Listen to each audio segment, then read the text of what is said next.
मंदिरों का जीर्णोद्धार जरूर से करवाना चाहिए। ऐसे बड़े बड़े चट्टानों को काट के यहाँ रोड बनाई गई। दूसरी ओर है धारी गांव। यहाँ ऐसी कुछ घटनाएं भी होती हैं। कितनी सारी राफ्ट एक साथ चल रही हैं। ये सड़कें देखिए बिल्कुल सुनसान सी लग रही हैं। क्या सरप्राइज है यार।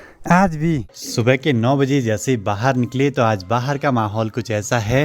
हल्के हल्के बादल भी लगे हैं, धुंध भी बनी हुई है खूब सारी पहाड़ों में। और पापा जी की तैयारी भी हो चुकी है स्कूल जाने की।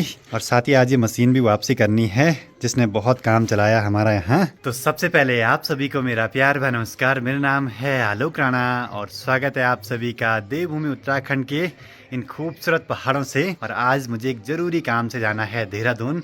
एक नहीं बहुत सारे काम हैं। इस बार जितने भी काम हैं सारे निपटा के आ जाएंगे।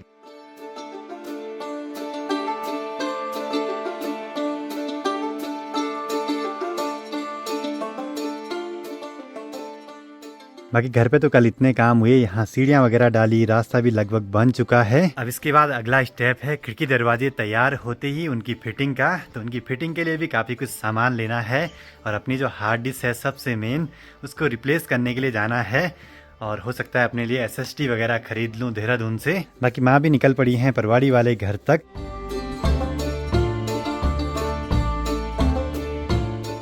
हर हर महादेव। तो करते हैं इस खूबसूरत से सफ़र की शुरुआत अपने मनसुना मार्केट से। यहाँ से है लगभग 214 किलोमीटर का सफ़र देहरादून तक का। तो माँ को जाना है परवाड़ी वाले घर पे आराम से। अम्मा ने राशन डब्बे पे अपना खाना भी लिया रखा। टाइम 10 बजने वाले हैं। ओहो चलो जी 10 बजे यहाँ से सफ़र शुरू कर रहे हैं। लगभग शाम के 5 तो बज ही जाएंगे। बस रास्ते भर में बाइक अपना साथ देती रहे। बजा रहा हूँ ना। हेलो नमस्ते। ठीक ठाक बढ़िया। हेलो आलोक सिंह, क्या हाल है?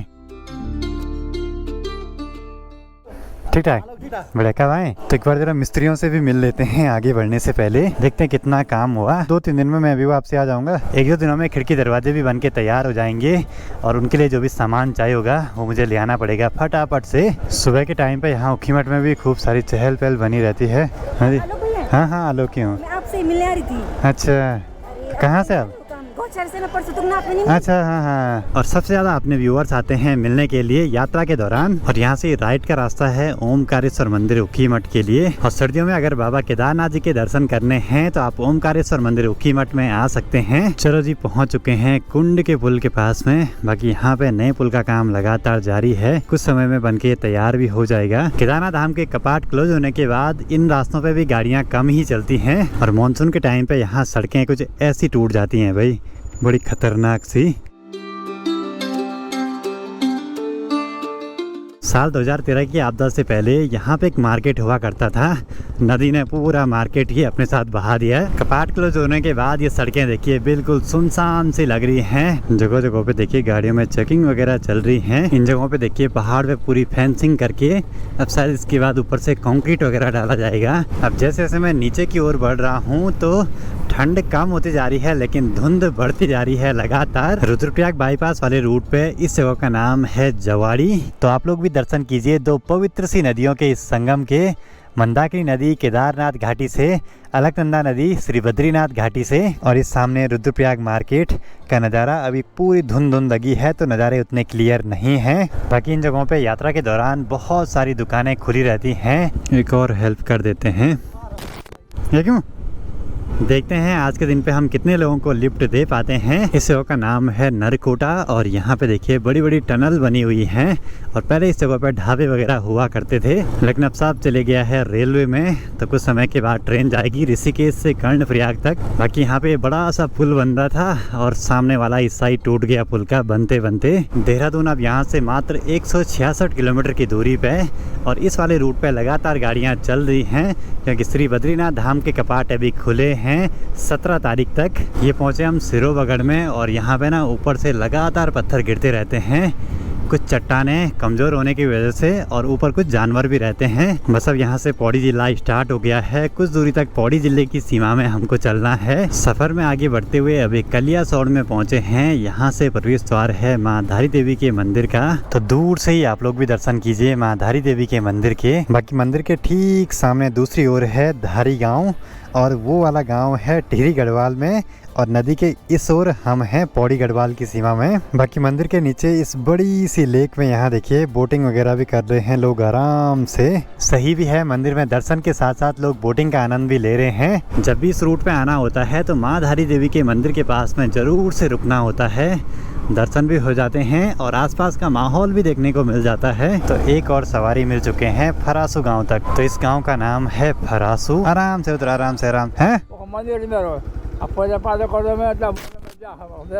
अच्छा, बहुत हर हर महादेव, हर हर महादेव। चलो जी, 3 लोगों की हेल्प कर दी। अब इसके बाद देखते हैं कौन मिल पाते हैं अगले सवारी। ये इतनी पुरानी पुरानी गाड़ियां अभी भी चल रही हैं, इनमें बहुत बैठे हैं हम बचपन के टाइम पे। श्रीनगर गढ़वाल में पहुंच चुका हूं। बाकी आजकल तो यहाँ सर्दियों में खूब ठंड होती है सुबह के टाइम पे। बाकी अब यहाँ से लेफ्ट का रास्ता ऊपर पौड़ी और कोटद्वार के लिए, पर मुझे तो राइट को ही चलना है लगातार। और यहाँ से सीमा समाप्त होती है पौड़ी जिले की, और ये है कीर्तिनगर का ब्रिज। सामने टिहरी जिले की सीमा स्टार्ट हो चुकी है। बाकी यहाँ से ठीक सामने ये दिखाई दे रहा है बिल केदार, और अपने YouTube चैनल की शुरुआत सामने उस वाले ब्रिज के पास से हुई थी।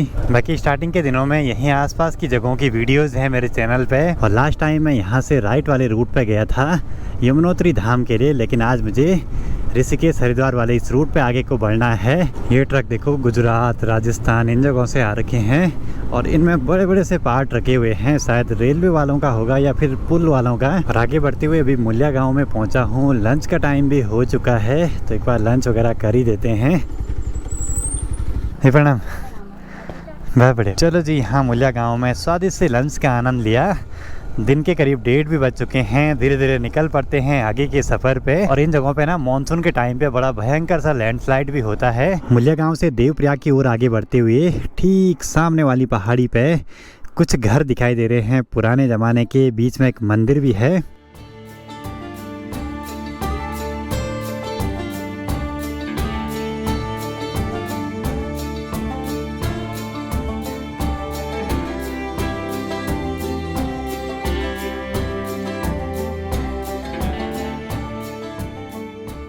और वहीं से ना पैदल रास्ते भी हैं पुराने ज़माने के 4 धाम यात्रा के। पर जैसे ही रोड का निर्माण हुआ तो सभी यात्री रोड के रास्ते ही चारों धामों में जाते हैं, और अब ऐसे जो पुराने रास्ते थे वो पूरे बंजर से हो चुके हैं। और सामने पे वो मंदिर है भगवान श्री कृष्ण जी का। सरकार को पुराने ज़माने के ये पैदल रास्ते और बीच रास्तों में पड़ने वाले मंदिरों का जीर्णोद्धार जरूर से करवाना चाहिए। सोचिए, जब रोड नहीं थी तो लोग कितना ज़्यादा लंबा सफ़र तय करते थे उत्तराखंड की 4 धाम यात्रा के लिए। ये मंदिर और ये रास्ते मैंने देखे थे रूरल टेल्स संदीप गोसाई सर की वीडियो में। दिल्ली से ईवी यहाँ पहाड़ों तक ले आना आसान नहीं है भाई। अभी चार्जिंग स्टेशन का नेटवर्क उतना अच्छा नहीं है पहाड़ों में। बाकी आप लोग भी दर्शन कीजिए इस पवित्र से संगम के देवप्रयाग के। सामने से आ रही है अलकनंदा नदी, यहाँ से आ रही है भागीरथी नदी, और यहाँ से दोनों मिलके माँ गंगा कहलाती हैं। जय माँ गंगे। अब बढ़ते हैं सीधे माँ गंगा की धारा की दिशा में आगे को। अब जैसे जैसे मैं शहरों की तरफ आगे को बढ़ रहा हूँ, धुंध भी देखिए कितनी ज़्यादा बढ़ रही है। और ये पहुँच चुके हैं हम 3 धारा में, और यहाँ पे बहुत सारे ढाबे हैं। और यहाँ देखो ये चल रहा है पहाड़ पे फेंसिंग वगैरह करके, कुछ ऐसे कंक्रीट वगैरह डाला जा रहा है पहाड़ों पे। बाकी इन जगहों पे रोड बनाना बिल्कुल भी आसान नहीं था।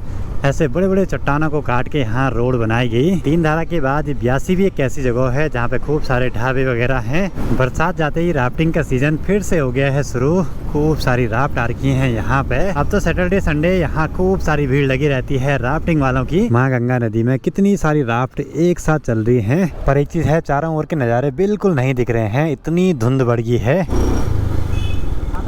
देहरादून। चलो जी, आज के दिन की चौथी लिफ्ट भी यहाँ तक थी। बाकी अब यहाँ से मुझे लेफ़्ट को निकलना है देहरादून के लिए। और जब मैं पहली बार आया था ना देहरादून की तरफ, मैं सीधे आगे निकल गया चंबा वाले रूट पे। जब मैं 5-6 किलोमीटर आगे चले गया तब जाके मुझे एहसास हुआ कि मैं तो पहाड़ चढ़ रहा हूँ। अब यहाँ ऋषिकेश तक लगातार पहाड़ों का सफ़र तय किया। अब इसके बाद प्लेन्स एरिया में आ चुके हैं। ऋषिकेश और देहरादून के बीच में अब ये घना सा जंगल लग गया है। पर रात को चलना यहाँ बिल्कुल भी सेफ नहीं है, क्योंकि यहाँ हाथियों का डर भी रहता है और बहुत सारे जंगली जानवर तो ऐसे ही दिखाई देते हैं आम। ये देखो जी, यहाँ ऐसी कुछ घटनाएं भी होती हैं। पूरी गाड़ी पलटी हुई है और आग लगी हुई है उस पर। ये 7 मोड़ इतने खतरनाक से हैं यहाँ के। इस बाइक में ये दिक्कत आ रही है, देखिए अभी स्पार्क प्लग निकल गया पूरा बाहर और चिंगारियाँ बाहर फेंक रहा है। हाथ लगाऊंगा तो मेरे पे करंट लगेगा। चलो लगा तो दिया।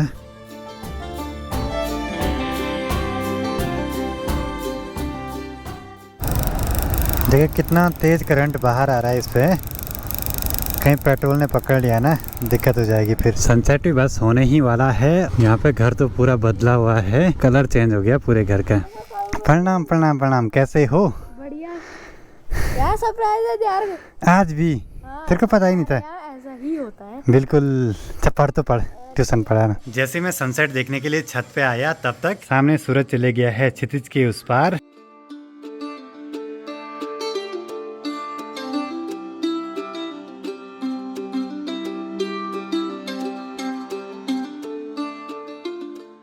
शहरों में सनसेट और सनराइज देखने का तो मज़ा ही कुछ अलग रहता है। दूर क्षितिज पे सूरज जब गोल गोल दिखाई देता है ना, बड़ा गजब का दिखता है भाई। बाकी अब शहरों में आए हैं, थोड़े बहुत कुछ काम हैं वो निपटाने हैं और फिर से निकल पड़ेंगे पहाड़ों की तरफ। पर जब तक घर का काम कंप्लीट नहीं हुआ, शहरों के चक्कर लगते रहेंगे।